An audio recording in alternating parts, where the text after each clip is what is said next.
용산이 윤 대통령 측에서 한동훈 대표 체제를 그냥 용인하겠냐. 조만간 아마 공세가 들어올 거다. 그래서 이걸 허물려고 하지 않겠냐 이런 건데, 만약에 그렇다면 용산이 쓸 수 있는 카드가 뭘까? 뭐 여러 개가 있을 수 있지만 그 중에도 가장 치명적인 거는 검찰 수사를 통해서 압박하는 한동훈 후보, 대표가 된다면 한동훈 대표에 대한 것들을 수사를 통해서 뭔가 해보려고 하지 않겠는가. 저는 설마 그러겠냐 싶은 생각이 들긴 합니다만, 많은 전문가들은 윤석열 대통령이 그동안 해왔던 모습을 보면 하고도 남는다.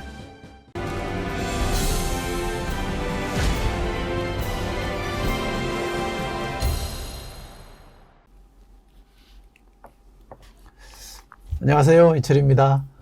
주말 잘 보내셨어요? 오늘도 주간 이철이 생방으로 진행합니다. 근데 왜 제가 나왔냐고요? 송지현 기자 휴가 갔습니다. 저를 버리고.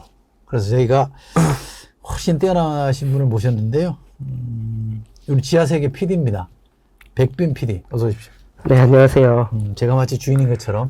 네네. 네, 아까 어떤 분이 네. 백스방이라고 그러던데? 그게 제가 요 방송 프로그램을 저희 처가 그 할머님이랑 많이 봐주셔가지고 항상 요 화이팅 남겨주시는데. 아, 그래요? 네, 그래서 네. 백스방 좋은데? 네네네. 감사합니다. 앞으로 백스방으로? 네. 제가 언젠가 방송에 한번 나갈 수도 있겠다, 아니면 한번 나가보고 싶다, 이런 생각도 했었는데 이게 실제로 벌어질 줄은 몰랐거든요. 처음이 어렵지. 뭐 이제는 쭉 하세요. 네, 알겠습니다. 송지현 기자 바쁘면 딴 거 하시라 그러고. 네, 알겠습니다. 그리고 저기 시작하기 전에 어느 직업이 그렇겠지만 PT라는 직업이 사실은 그 남들한테, 다른 사람들한테 얹혀가는 직업이거든요. 그래서 그런가요? 그렇죠. 왜냐면 뭐 PT가 사실은 뭐 잘하는 게 사실은 뭐 카메라는 카메라 감독님들이 잘하시고, 뭐 말씀은 이제 출연해 주시는 수석님이 잘하시니까. 총괄하는 게 PD인데. 네네네. 그런 점에서 오늘 방송 시청자분들께서 많이 질문 남겨주시면은 그것도 같이 제가 잘 전달하도록 하겠습니다. 질문에 묻어가려고? 네네. 질문에 묻어가고 또 이철희 수석님께 묻어가도록 하겠습니다.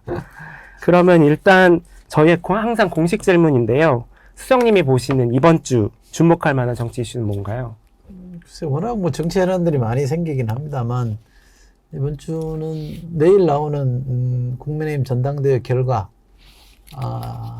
개인적으로 굉장히 흥미롭게 지금 기다리고 있는데, 포인트는 한동훈 후보가 1차에서 과반 득표로 끝낼 건지, 아니면 2차로 갈 건지, 또 득표율은 어느 정도 될 건지, 또 만약 23일이나 된다면 24일부터 또는 이제 23일 발표되는 그 순간부터 한 4일 고주 남은 기간 동안 어떻게 통합 행보를 할 건지, 윤석열 대통령에 대한 메시지는 뭘로 낼 건지, 또는 야당이 아마 최상병 특검법 관련해서 재의결을 그쯤에서 시도할지도 모르니까 거기에 대해서는 어떤 태도를 취할지 굉장히 흥미로운 포인트들이 많이 있습니다.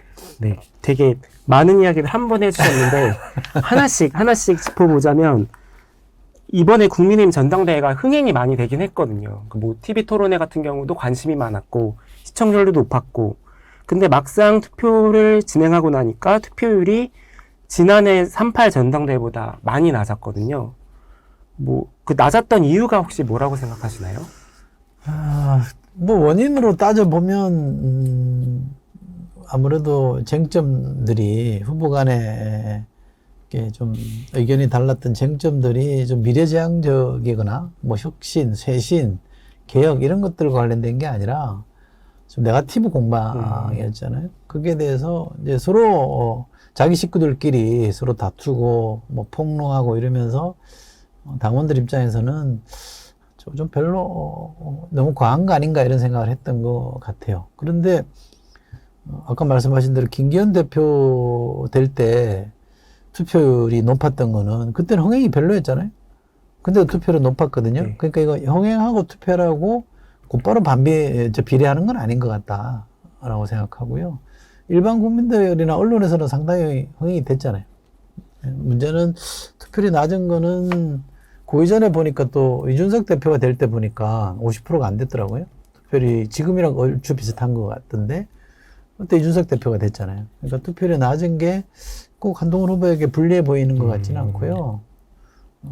어쩌면 전통적 지지층 중에 나경원 후보나 원희룡 후보를 지지했던 분들이 너무 좀 이렇게 지도자다운 모습을 못 보여주니까 투표 안 했을 수도 있고, 이미 뭐 한동훈이 된다라는 것 때문에 안 했을 수도 있고, 여러 요인들이 작용한 것 같은데, 크게 뭐 저는 영향을 받을 것 같지는 않습니다.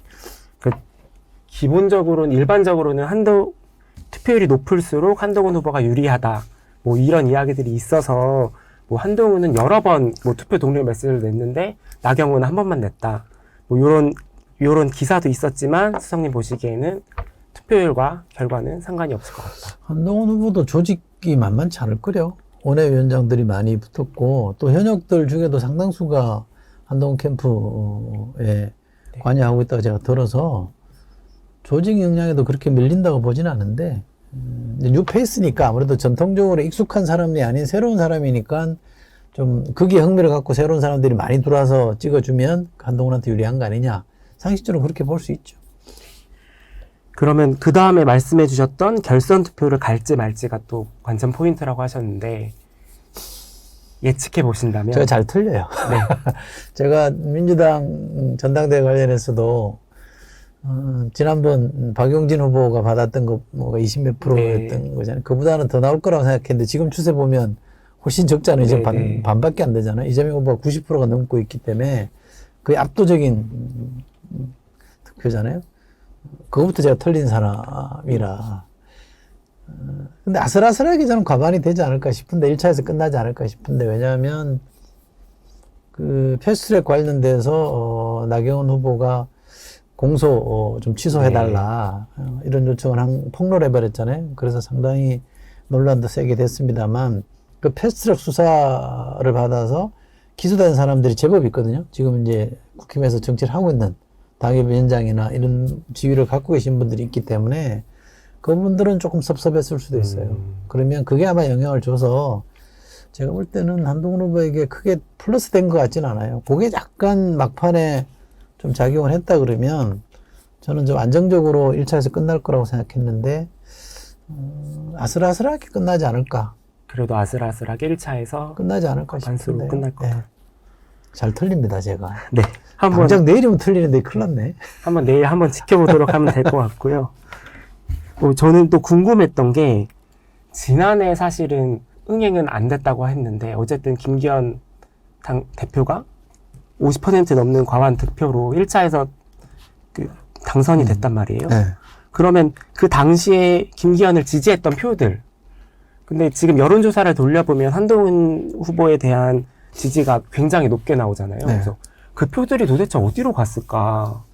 당시에는 윤석열 정권의 성공을 뭔가 이렇게 같이 기원하는 마음에서 갔던 것 같은데, 그 표들이 어디로 갔을까? 그런 게 궁금하더라고요. 그 표가 김기현에 대한 공고한 지지는 아니잖아요. 그때는 아마 윤석열 대통령이 픽한 사람에 대해서 존중하는 그런 게 강했던 것 같고, 그게 또 정부 여당을 위해서 필요하다고 판단했을 것 같은데, 지금은 당원들이 조금 다르게 판단하는 것 같죠? 지금은 현실이 워낙 어려우니까, 열악하니까 조금 더 미래지향적인, 또 뉴페이스에 대한 선호, 이런 것들이 작용하고 있어서 그때랑은 좀 많이 다르죠.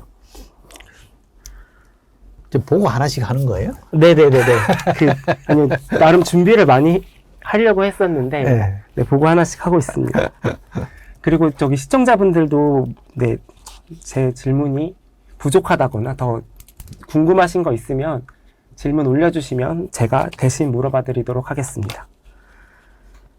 그 다음에 어쨌든 한동훈은 후보의, 그러니까 어차피 대표는 한동훈이거나 혹은 어찌됐건 대표는 한동훈이거나. 그런 뜻도 되네. 네네. 어찌됐든 대표는 한동훈이라고 하셨는데, 그러면 전당대회 이후에 사실은 이 전당대회를 통해서 굉장히 많은 상처가 남았고, 뭐 폭탄 전당대회다 뭐 이런 이야기들도 있었는데, 이런 것들이 수습이 잘 될까? 전당대회 이후의 모습들이 사실은 걱정이 되는 측면들이 있거든요. 수습이 쉬워 보이지는 않죠. 왜냐하면 당장 이제 지금 대통령실 용산하고의 갈등이 상존하고 있잖아요. 그러면 이번에 더 정폭이 됐는데 네. 영부인까지 가세한 전당대회가 됐었는데 후유증이 클 수밖에 없죠. 그러면 문제는 이제 이 전당대회에서 나왔던 댓글 부대 같은 댓글팀 뭐 이런 것에 대한 조사, 또 공소시효에 대한 청탁 이런 거에 대한 수사 뭐 이런 것들도 있습니다만 아마 지금 언론이 주목하는 거는 용산이 윤 대통령 측에서 한동훈 대표 체제를 그냥 용인하겠냐. 이준석 대표도 그런 전망을 많이 하잖아요. 네. 조만간 아마 공세가 들어올 거다. 그래서 이걸 네. 허물려고 하지 않겠냐 이런 건데 저는 그게 가장 중요한 요인인 것 같아요. 만약에 그렇다면 용산이 쓸 수 있는 카드가 뭘까? 뭐 여러 개가 있을 수 있지만 그 중에도 가장 치명적인 거는 검찰 수사를 통해서 압박하는 한동훈 후보, 대표가 된다면 한동훈 대표에 대한 것들을 수사를 통해서 뭔가 해보려고 하지 않겠는가. 저는 설마 그러겠냐 싶은 생각이 들긴 합니다만 많은 전문가들은 윤석열 대통령이 그동안 해왔던 모습을 보면 하고도 남는다 이런 전망을 하잖아요. 지난 토요일 날 김건희 여사에 대한 검찰의 조사가 있었잖아요. 네. 비공식 조사하고 검찰청 밖에서 하는 조사하고 검찰총장을 패싱한 조사를 했는데 저는 그게 일종의 한동훈 효과라고 봐요. 한동훈이 대표된다는 전제하에서 미리 좀 정리해 나가는 단계이지 않을까 싶거든요. 물론 최장명 특검은 여전히 살아있긴 합니다만 김건희 여사에 대한 이러저러한 의혹들도 있고 거기에 관련해서도 국민 눈높이에 대한 언급을 비대위원장 총선 시절에 한동훈 후보가 한 적이 있기 때문에 그래서 리스크 관리 차원에서 한동훈 대표가 된다는 전제하에서 하나씩 이렇게 좀 정리해 나가는 검찰 인사도 마찬가지였고요. 그래서 한동훈 효과다라고 저는 생각을 하고 또 하나는 검찰 밖에서 총장도 모르게 조용히 수사 같지 않은 수사를 했다라는 거는 저 민정수석인 김지원 효과도 좀 있는 것 같아요. 그분이 워낙 그립이 세고 이런 검찰 내부 사정을 잘 아시는 분이기 때문에 그렇게 좀 문제를 풀어가고 있는 거 아닌가. 그래서 윤석열 체제, 그러니까 윤석열 대통령이 총선 이후에 마련한 체제, 새롭게 구축한 그 체제가 지금 이제 본격적으로 가동이 되고 있는 거고, 이 체제가 그걸 뭐 김주현 체제라고 하든 누구 체제라고 하든 한동훈 대표 체제와 어떻게 충돌할 건지 아니면 어떻게 공존할 건지 이런 것들이 앞으로 이제 한국 정치에 상당히 중요한 변수가 될 거라고 봅니다.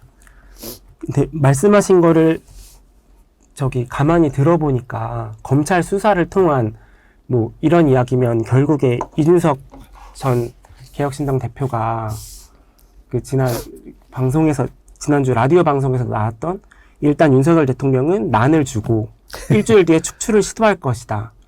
그러니까 결국에는 어쨌든 관계가 끊어질 거라는 말씀을 해주시는 거죠.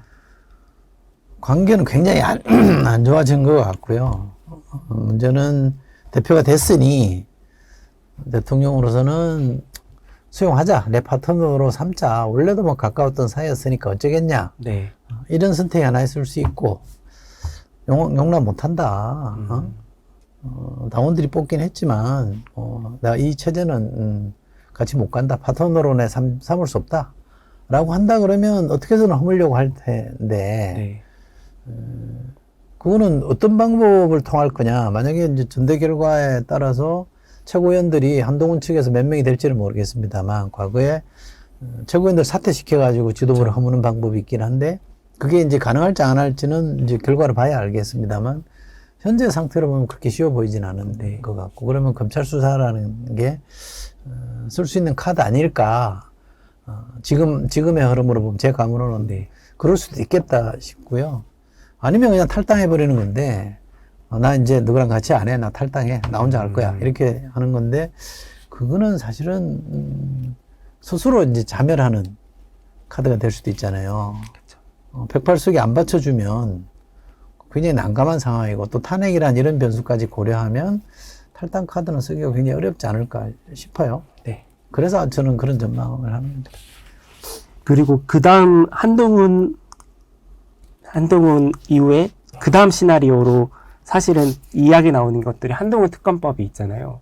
원래는 조국 혁신당에서 한동훈 특검법을 많이 추진을 했었고, 근데 민주당도 뭐 이르면 이번 달 말에 뭐 추진하겠다는 이야기들이 있어서 한동훈 특검법이 그러면 만약에 국회를 통과했을 때 이거를 윤석열 대통령이 거부권을 쓸 거냐 말 거냐. 이게 사실 여태까지 굉장히 많은 특검법에 대해서 거부권을 썼기 때문에 요거를 거부권을 안 쓰는 게 굉장히 좀 민망해 보일 수 있을 것 같단 말이에요. 그런 거 안 따지시잖아요. 지금까지 보면. 근데 우리 정치가 언제까지 이런 거 가지고 논쟁을 해야 되는 거, 언제까지 그런 것들을 둘러싸고 이럴 수도 있고 저럴 수 있다라는 평론을 해야 되는지 참 조금 슬프다고 생각하는데요. 네. 근데 제가 이 지하세계에 출연하면서도 정책 관련해서 온전하게 제가 평가를 해보거나 이런 적이 없어요. 서로 싸우는 얘기, 이런 거 가지고 서로 뭐 전망하고 그러니까 자꾸 입대는 저도 힘들고 슬픈데 일반 국민들 입장에서 볼 때는 왜 안 그러겠어요, 그죠? 근데 만약에 윤석열 대통령이 야당이 얘기하는 제기한 한동훈 특검법, 그 내용이 뭔지 모르겠습니다만 특검법에서 본인이 수용을 했다. 거부권 행사하지 않았다. 그러면 그건 전면전이겠죠. 여권 내부에서 극심한 권력투쟁, 전면전이 벌어지는 것일 테고 과연 그 상황에서 누가 이길까요? 저는 윤 대통령이 이기기 어렵다고 봅니다. 지금 국민의힘 지지층이나 검찰 내부 분위기가 윤 대통령한테 배팅을 해서 한동훈을 잡자.